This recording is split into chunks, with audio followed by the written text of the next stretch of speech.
We've been waiting for years to get our hands on Miyabi, and this Snow Queen beauty is finally here. The fox with the katana, the one and only true Shaman King, Miyabi is the absolute strongest character in the game by a landslide. She is by far the flashiest character in the game, coming packed with team combos, new iframes, broken mechanics, and an insane amount of damage to eviscerate her enemies. Do you want to know the best part of it all? It's that she's super easy to build and learn, but her teams, that's a completely different story. In today's video, we'll cover everything about Miyabi, from her best builds to get you on your A game, which agents help her form the new Power Rangers, and how to take full advantage of her insane kit focused around the new Frost element. Version 1.4 is basically a soft relaunch of Zenless Zone Zero. Regardless of waifu or meta, you want Miyabi. When it comes to Miyabi's game plan, she's all about calculated chaos. You want to be on offense all of the time, but you don't want to mindlessly do it. Unlike other ice agents in the game, Miyabi has her own special attribute known as Frost, and through this, she applies another unique mechanic called Ice Fire. You might hear me call this status Flash Freeze or Ghost Fire in the future, because I think those sound way cooler, but it's the same thing. She applies Ice Fire to the enemy by hitting them with any of her attacks that deal Frost damage. Racking up Frost Anomaly against enemies afflicted by Ice Fire is mandatory because this is how she builds up her own special Frost Anomaly, and this is based off 100% of her own crit rate. Even cooler is how the Frost attribute holds all the properties of ice, but can react with any other attribute, including ice. Now that we understand Ice Fire and Frost, it's time we look into Frostbite and Frostburn. I know, it's a lot of icy names, but chill on me. Frostbite is what happens once the Frost Anomaly maxes out. This is the equivalent to triggering burn or shock on an enemy. Now, just like Freeze is the result of building up ice, the same thing happens with Frost. Then after the freeze, Frostburn Break happens, and shortly after that you get Shatter, just like you would with ice. Well, it's the same thing if the multiplier was over 9,000. During the Frostburn state, everyone's anomaly buildup rate increases tenfold except Miyabi's. Hers actually gets halved, and she can't reapply Ice Fire to the target. That part specifically is because of the core passive, with Frost anomaly buildup rate being increased by her crit rate. No Ice Fire, no crit. So that part is mega important because it's one of the key things you need to pay attention to when playing the game, because finding your smooth rotation is how you maximize all of her explosive damage. Thankfully, if you trigger any other anomaly effect, it will overwrite Frostbite, remove Frostburn, and let Miyabi reapply Ice Fire like normal. This explains why I showed you guys all those crazy switch tech combos earlier. From there, we get into the big cash out system of her kit, the Shimotsky stance. Why did I say it like that? Anytime Miyabi triggers Frostburn Break, an EX skill, an ultimate, or a disorder pops, she will gain 2 stacks of Fallen Frost. You need 2 of these in order to release one of her Getsuga Tenshos, but in order to release her true Bankai Getsuga Tensho, you'll need all 6. This move here is what opens up all of her crazy switch tech. The animation is one of the longest in the game, fully invul, and constantly doing an absurd flurry of attacks. The Frost buildup rate is always going anywhere between 1/3 of the way or maxing out, depending on the build. With a powerful technique like this, Miyabi always sets herself up to trigger a Frostburn, rack up the daze meter, dish out ridiculous damage, avoid all incoming attacks, and set her team up for even more powerful team combos. One of the cooler techniques I'll show you guys now before my perfect rotation video is that if you use her EX skill and hold the basic attack during the animation, you can actually skip the other attacks and go straight into a true Getsuga Tensho. This is what we call buffering an input. Another shortcut to know is that you can skip her first few basic attacks and get straight to her Ice Fire slashes by pressing EX skill, doing an incoming quick assist, or immediately after any Getsuga Tensho. So as I always encourage, spend a lot of time in training room getting familiar with Miyabi and how she works with your team in your hands. She has a super low skill floor and is incredibly easy to pick up, but a lot of her true power derives from mastering the intricacies of her kit and when to pop them. Having an easy character that dishes out great damage is wonderful, especially when one of your teammates might be a lot harder to play. This would be even better if I told you building her was significantly easier, huh?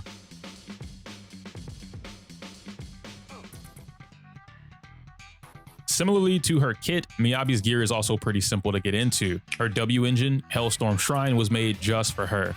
a 1/4% of crit rate for free, 50% crit damage just because, and gaining up to a 40% ice damage increase just for playing the character correctly. That's absurd. Nothing else in the game comes close right now, but grabbing the W engine is a lot. Right now, the unfortunate truth is that if you want her best damage performance, then you're gonna have to shell out some cash for this weapon or getting Electro Lip Gloss from the Battle Pass. Other than that, Magnetic Storm Alpha kinda works as a pure free-to-play option thanks to its engine passive. Her gear set is pretty static too. Easy enough to follow because there is honestly only one answer. Branch and Blade should be the only disc drive set you aim for. I'm sure others could be used temporarily while you farm, but with 1.4 giving us permanent double drops on disc drives for the foreseeable future, it should only be a matter of time before you get your hands on a banger set. Our first set that increases both crit rate and crit damage, and it's not exclusive to the equipper triggering the effect. 46% crit damage before combat, and another 12% on top of that during combat. Come on, man, that's just too good to pass up. For those of you looking to know the ideal stats to make your Miyabi perfect, you should be aiming for about 75% crit rate, over 100% crit damage, anomaly proficiency around 300, and about 2500 attack. This is under the pretense you're running a 4-piece branch and blade with a 2-piece pin or woodpecker, the latter being used if you're having trouble reaching that crit rate stat. The final piece of the puzzle needs to be an anomaly mastery disc 6. I'm sure some of you might want to run attack, but Miyabi is still an anomaly character. She needs it.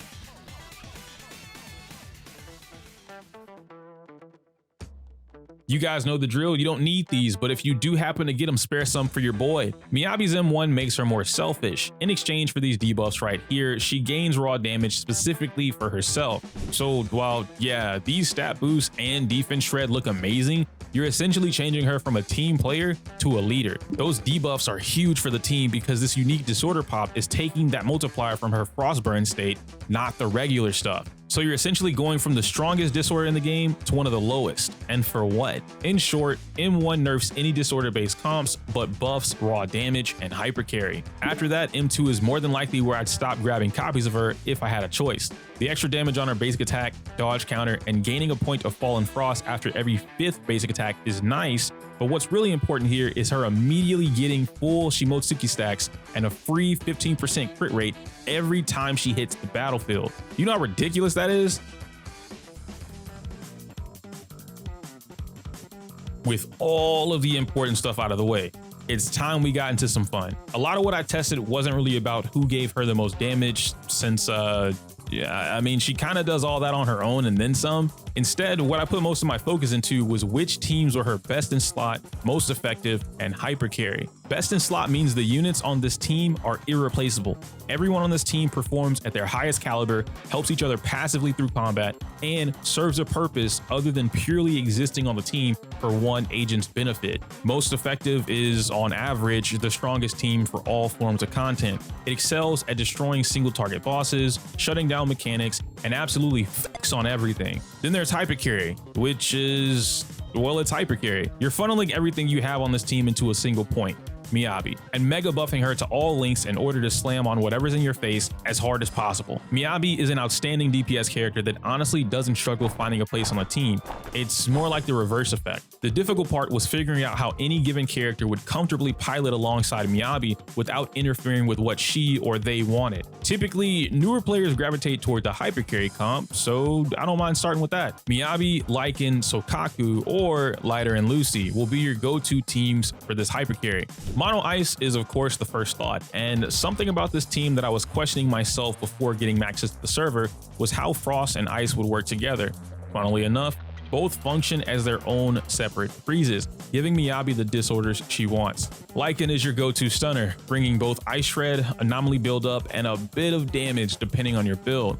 Sokaku fulfills Miyabi's passive ability requirements while also giving her a huge attack boost and a faster anomaly buildup. Oh, and I almost forgot the quick assist part, but then there's Fire and Ice, the alternative version of hyper carry to fit players that want a bit more oomph to their punch. Literally. Lighter is amazing at forcing the stuns on any enemy in the game, giving everyone a massive 75% damage boost to their respective element, 15% fire and ice res shred, and a huge 3-second stun window extension. Lucy delivers a ridiculous attack buff for free-to-play, extra days build-up from the boars, solid anomaly build-up, and she's a strong user of the new astral set to further boost Miyabi's performance. The entire gimmick of these types of teams is to bang out as much front-loaded damage as possible during one stun window to clear as fast as possible. Miyabi, Anby, and Nicole is a free-to-play alternative for the hypercarry comp that is specifically here to help my brand new players. Since a lot of you will be starting fresh with version 1.4, I figured it'd be helpful to give you guys some short advice on being able to immediately use Miyabi without any other premium agents. Miyabi is pretty much the same as before, but she'll be working off of Anby's stun window and Nicole's quick assist. The goal with this team is to find a smooth operation that you can easily control without getting overwhelmed. It'll also teach you some solid basics about team combos, situational awareness, and character positioning. Anby works like a mini Lycan or Ching-Yi here, putting all of her focus into using EX skills and dodge counters for faster stunts. Nicole's job is to absorb energy off field, but because of how quickly she builds it, you'll want to find ways to squeeze in her EX skill from time to time. This opens the door for Miyabi to enter the field for free, completely invulnerable, before launching an EX skill of her own and swap canceling back into Anby. By doing this, you'll not only build stun meters faster, but you'll also rack up both Ether and Frost Anomaly, which will give you huge boosts from Nicole like defense down and crit rate up. Even better is the fact that every disorder will give Miyabi 2 stacks, allowing you to sneak in a fully charged enhanced basic attack during Nicole's gravity orb. This team is super easy to get comfortable with and learn how to play the game.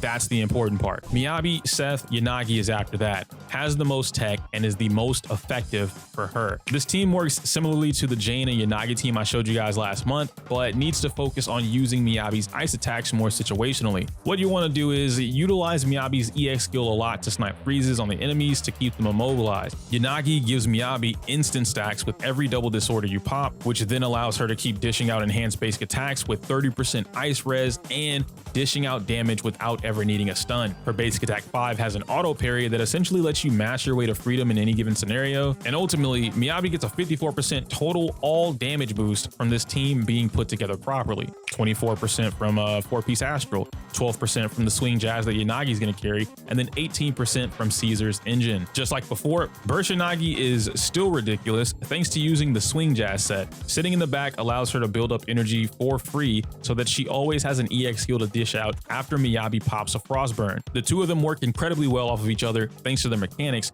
and with the new decibel rating changes now in place, you'll be able to build up both of their bursts nearly at the same time. Going back and forth between Yanagi's EX skill and Miyabi's is downright disgusting to look at. It's a literal explosion of numbers for days. And you best believe we're not forgetting the GOAT, my boy, Seth. Kid's got great anomaly build-up paired alongside Yanagi. The disorders constantly popping off give a consistent increase of days to help Seth stun enemies faster. He's one of, if not the best, interrupt character in the game, and is the second key of this to keep any boss locked down. With Seth running a 4-piece Astral and a 2-piece Shockstar instead of Protopunk along with Caesar's W engine, he gets to keep the damage and days buff passive on 100% of the time since both Miyabi and Seth are spamming interrupts. Miyabi, Ching-Yi, and Harumasa will be the final team I want to showcase, and this is not only my new favorite in the game, but one that I believe is the absolute best team in the game by a landslide. Our first free S-rank character was a tough one to crack, but I did it. This guy is an insanely nutty burst DPS and possibly the best to do it in the game. I'll show you guys exactly how to play this in an upcoming team video, but for now, here's the formula. This is essentially a double burst comp, the first of its kind. Miyabi takes the lead on this team, but only sets herself up with a single EX skill,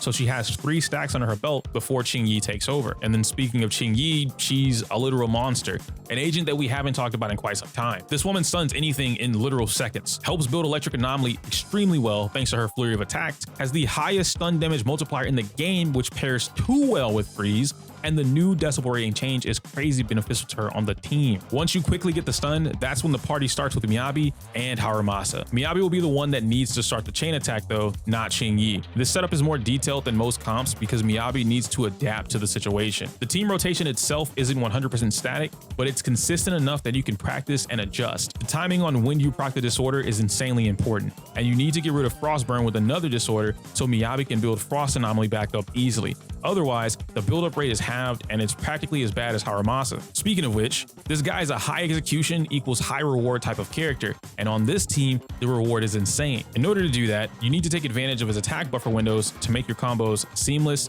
and optimal. With a combination of fast dash attacks, set play for and from Miyabi's insanely fast freezes, and the help of Chingy's stun multiplier plus anomaly buildup, Harumasa truly establishes himself as Miyabi's best offensive partner with his team. At this current moment in time, this is the only team that has one-cycled the toughest boss in the game at M0. This is the tower version of Dead End Butcher, floor 30, which has an absurd 75% stat multiplier across the board. So this would normally be the part where I say something about Miyabi's flaws, but honestly, she really doesn't have any, at least not worth mentioning. What would have been a flaw immediately gets rebutted by just play better. This girl's so cracked that you can make 99 mistakes and she'll still destroy whatever's in front of her. In fact, it's almost like you purposely have to mess up to see the defeat screen. Miyabi is truly a one-of-a-kind character, from her flashy attacks to her insanely powerful team combos. The fact that Hoyo is giving away Harumasa, her best attacking partner, for free is them basically telling you that everyone should pull this character. There is literally zero reason anyone should be skipping Miyabi, especially with her being available on the banner for over a month. If you skip this character, you're kind of kicking yourself in the ball. Hoshimi Miyabi